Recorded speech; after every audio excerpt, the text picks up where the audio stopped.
Welcome to another episode of The Brand Called You, a podcast and podcast show that brings you leadership lessons, knowledge, experience, and wisdom from hundreds of successful individuals from around the world. I am your host, Ashutosh Garg, and today I'm delighted to welcome an absolutely incredible guru of technology, blockchains, and the cyber world, Mr. Rohas Nagpal from Pune, India. Rohas, welcome to the show. My pleasure. Thanks for inviting me. Rohas is the chief blockchain architect of the Wrapped Asset Project, WRAP. So, Rohas, let's start talking about WRAP. Tell me about this venture and what is a wrapped asset? Sure. So this is where I'd like to just briefly share my screen with you. Mm-hmm. So to briefly explain to you what wrapped assets are, because I believe that is going to be the next evolution of the blockchain. Mm-hmm. A wrapped asset is when you take a normal real world asset Mm-hmm. and tokenize it and make it available to people on the blockchain. Okay. Now you would wonder, why would we even want to do that? Mm-hmm. One of the biggest advantages is fractionalized ownership. Okay. So just imagine in future, you could buy 1 square inch Mm-hmm. of a very posh building in Dubai. Mm-hmm. Today, you need a huge amount of money to maybe buy out an entire floor or a building. Now imagine if the world's investors can buy a small square inch or a square centimeter. Mm-hmm. That's the kind of thing that a wrapped asset enables. And you could do this from, as you can see here, art and collectibles to commodities like gold, silver, even to human talent, fiat currencies. So that's the vision and the motive behind the wrapped asset project. Okay. Taking the world's assets, putting them on a blockchain and making them available to a global pool of investors. So let me then ask you a silly question.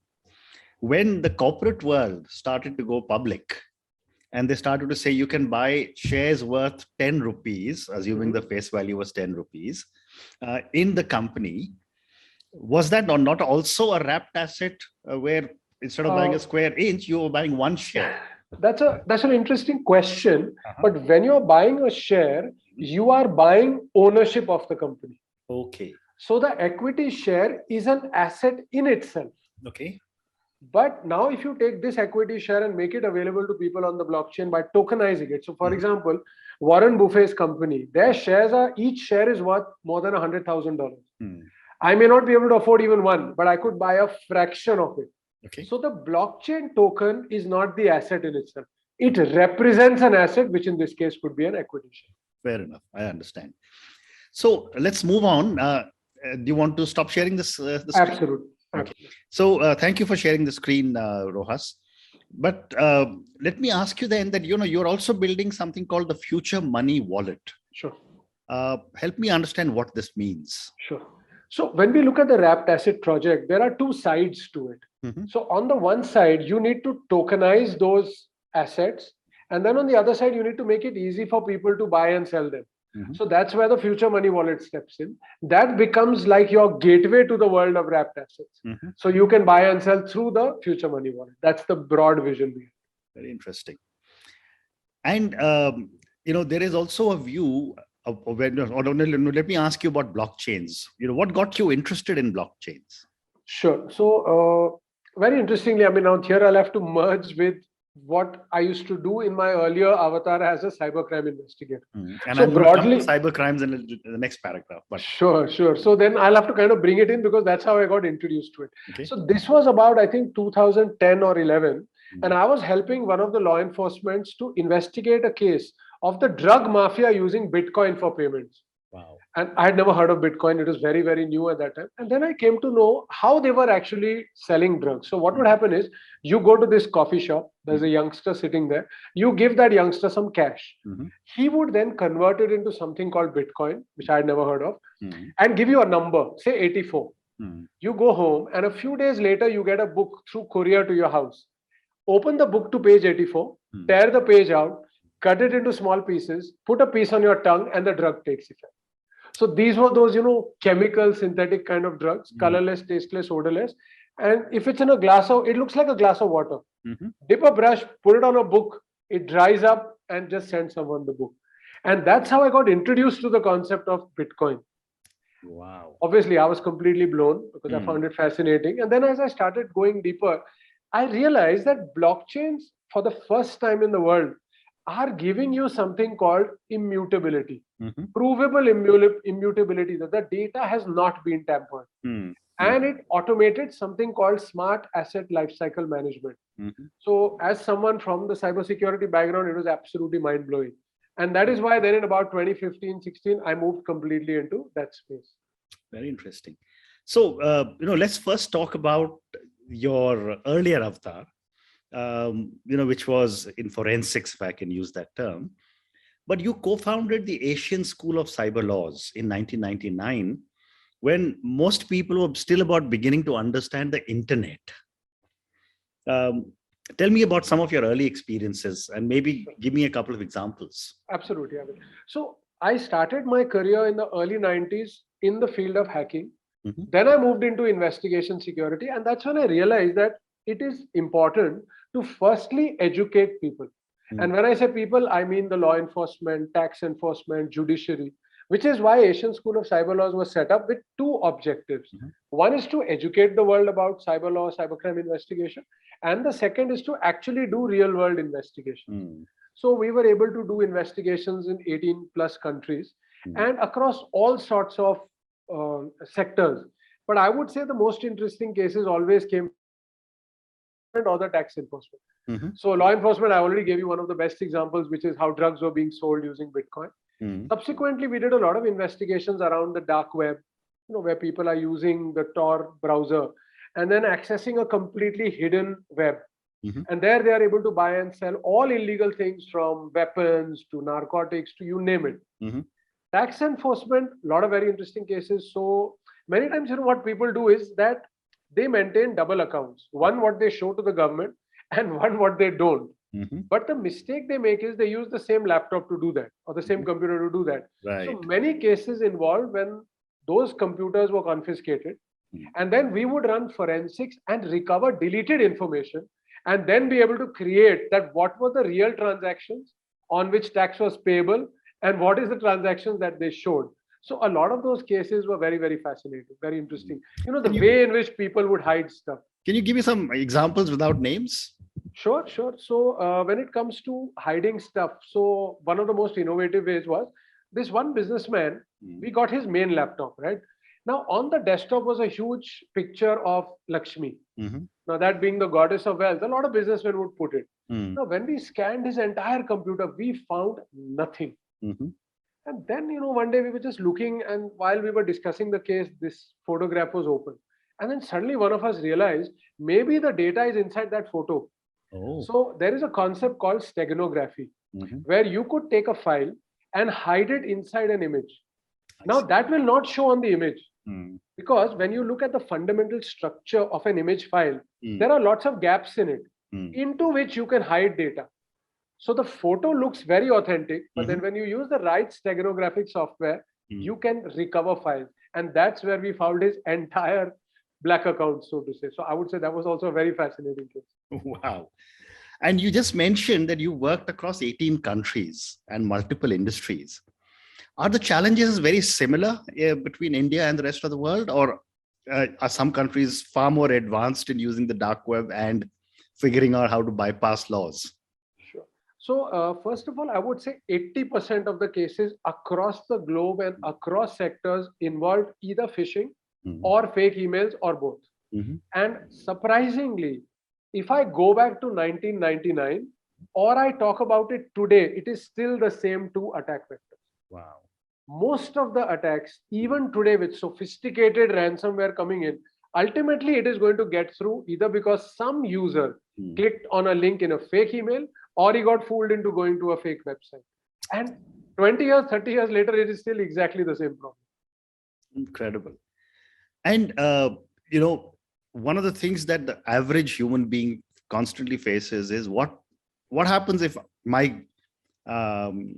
computer gets hacked, or I know there are cybercrime laws, and we can go to the police, etc. But what does a common person do if such a situation arises? Yeah. So, well, the only option is to go to the police, because legally then only they can start the investigation. Because you could always go to some private entity, but the point is if they need to get log files or they need to get, who was using a particular IP address. That's not something you'll be able to do without the police and the court coming into the picture.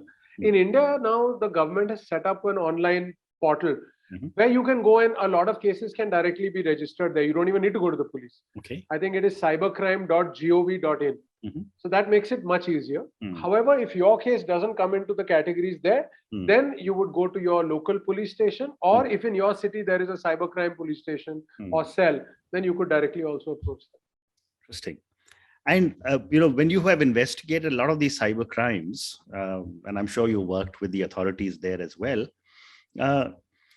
and when I was reading about you, you said that you worked from aerospace to banking to law enforcement to pharma to shipping, etc.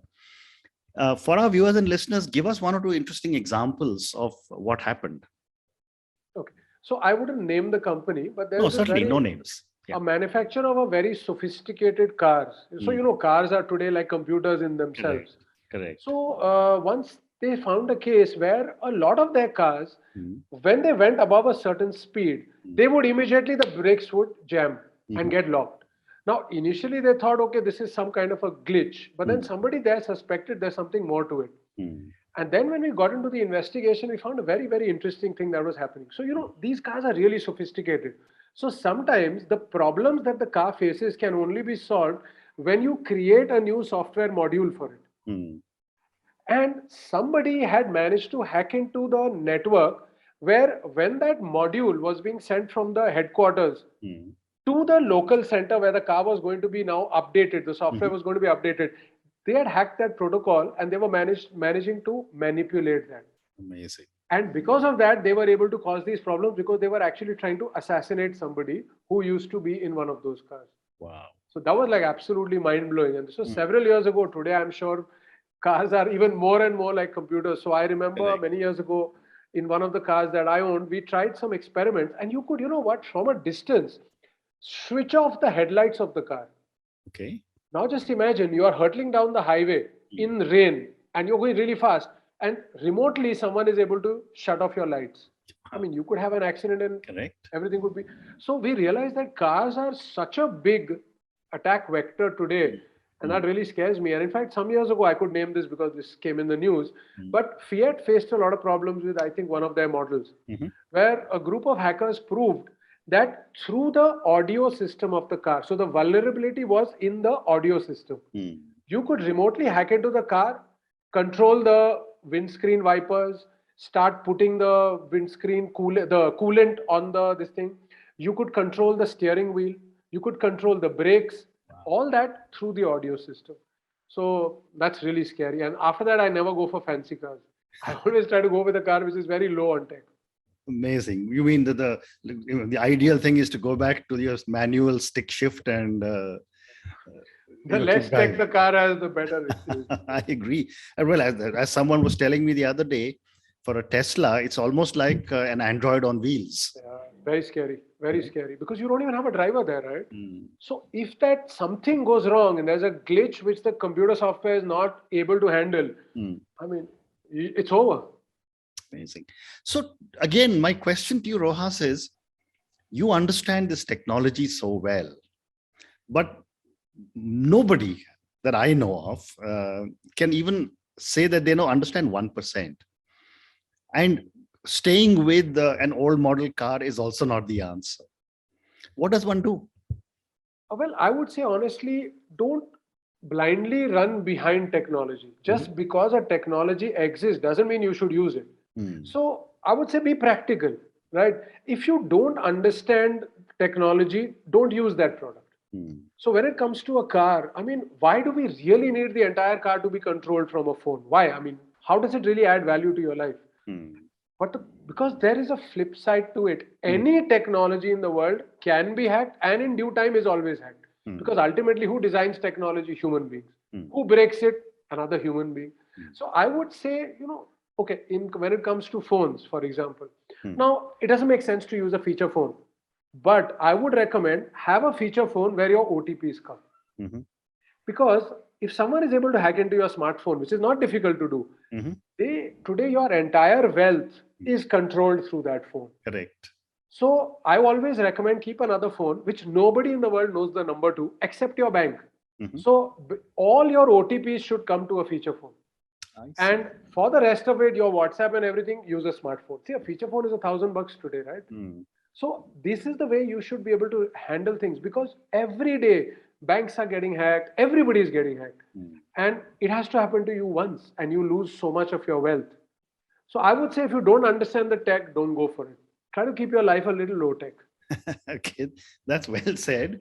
I don't know how all our viewers and listeners will react to that. But so I would request all your viewers and listeners, get a feature phone for your OTPs and don't share that number with anybody in the world. Okay. Let people call you on a phone where you have WhatsApp and everything. Don't worry, even if it gets hacked, you don't lose much. Okay, well said. So now let me come back to the wrapped asset project. You did explain, very, very briefly, and we have time to talk about it a little more. Help me to understand how will this make a difference in the life of the common man?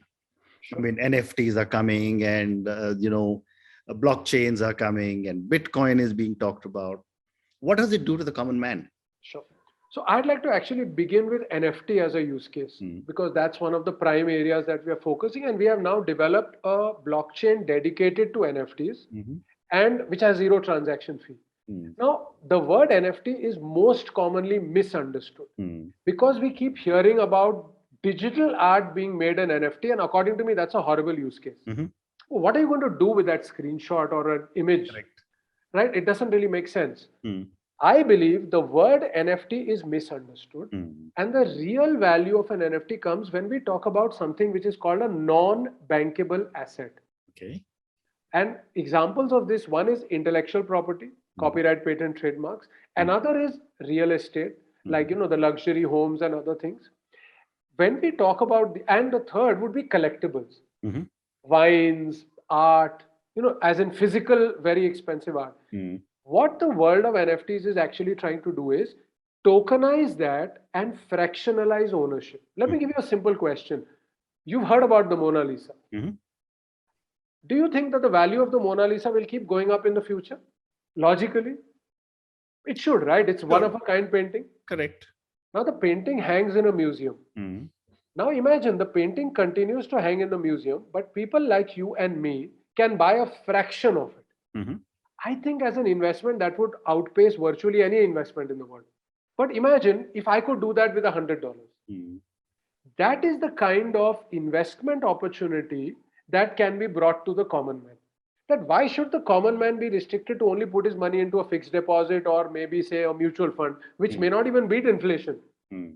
Why can't we make fancy investments, which today only the rich can do? Like I said, 1 square centimeter of a built-up property in a Dubai, or fractional ownership of the Mona Lisa. And that is the real value which NFTs can bring, where you can start as even a common investor getting tiny amounts in such kind of assets. And what that I believe is a real potential. But my question to you is, what do I do with that tiny amount of the Mona Lisa or a fraction of the Mona Lisa? Increase your money. So let's say today you put 100 rupees, 5 years from now, that may be worth 200. I see.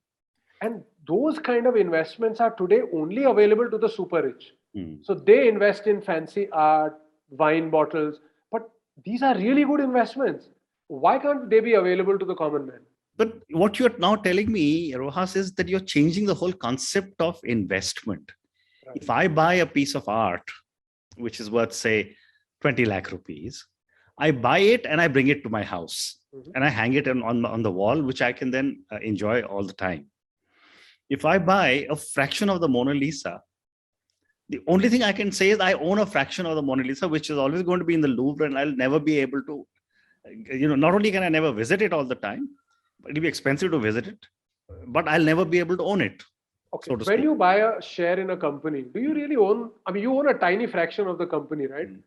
The same questions I could ask you, are you going to go and visit the company? No. Are you ever going to be full owner of the company? No. Then why do you still buy mutual funds or invest in shares? Because as you said very clearly, that when I buy a share of a company, I own that part. Yeah, but you own such a tiny fraction. Similarly, you're owning a tiny fraction of the Mona Lisa. Why is it any different? Okay. But the possibility is that when you invest in certain kinds of art, the value increase would outpace inflation. But then also, conversely, would this become a huge attraction for the owner of a painting, not the Mona Lisa, but say Amitabh Bachchan owns a painting worth 10 crores, and then he decides to put that painting on through NFT. The hypothetical value of the painting could go up to 100 crores. Mhm. Then if he sells that painting to someone else, what happens to all the NFT owners? Excellent question. So that is why I don't see this happening for paintings held by private people, but it would apply to paintings held by trusted museums. Mhm. So then you know that the painting's never going to leave the museum Mhm. because it's also generating rental avenue. I mean, when people pay a ticket to enter the museum, they're ultimately going to see those artifacts. Correct. So some part of the rental income also can come to you. And secondly, the museum's not going to do that. So it would work for museum owned or held pieces. Okay. So now let me move on and talk a little bit about Bitcoins. We have another few minutes. You also mentioned that you mined Bitcoins and deleted them. Right. Tell me about this experience. And are you beginning to mine again? So that's a very painful experience that I had. So this was again way back in 2010. Actually, at that time, the only way to get Bitcoin was to mine them. You don't really have exchanges and all. And you could use regular computers to do the mining. You didn't need nearly high-end fancy equipment that you need today. Now, after I mined a bunch of them, I was shifting my computer. And I never thought Bitcoin would really have much economic value. So I thought instead of wasting time transferring them, why not just delete them? And it's later that suddenly Bitcoin started shooting up. But now there is no way for me to retrieve them. Because what people don't know is you own a cryptocurrency only if you have the private key, which corresponds to the address in which the crypto is held. And if you delete that private key without noting it down or backing it up, the crypto is gone forever. So today I could go to the Bitcoin blockchain and see my Bitcoin there in an address, but there is no way for me to access it anymore. And nobody else can access it either. Nobody in the world can access it. It's lost. And in fact, it's believed that 1/3 of the world's Bitcoins are actually lost because they were mined at an earlier time and no one realized the value. And unfortunately, there's nothing we can do. And no, I don't mine it anymore. Today, it's not even feasible. Okay. It's not even economically feasible for an ordinary individual to do that. Fair enough. And my last question to you, when I was reading about you, there is the Future Money Playbook that you wrote. Tell me about this book. I'm assuming it's a book. Right. Or is it just a playbook, which is... It's an ebook which anyone can download for free. So I wrote it when I was trying to teach my daughters, because both of them now work in the crypto space. Although they're still in school, one's in 11th, one's in 8th. But they still have started doing a lot of work in crypto. So when I was explaining it to them, I noted down what they needed to know and what questions they had, and I converted that into a playbook. Okay. So the next 2022 edition will be out soon, and anybody in the world can download it for free. Through this book, I'm trying to explain how crypto actually works. So that before you put your money, you understand in depth what are the avenues available to you. And it's not only stopping at crypto, but there are multiple forms of future money, which I believe everybody should know. And those investment avenues are open to everyone. So that's what the book tries to do. And it's a very practical book. Amazing, amazing, absolutely incredible. Rohas, on that note, I want to really thank you. For me, who is fairly illiterate as far as technology is concerned, this has been an absolutely incredible conversation. We're now talking about cybercrime, talking about wrapped assets, talking about blockchains, about NFTs, and about Bitcoins. Thank you for everything that you're doing, and good luck. Thank you so much.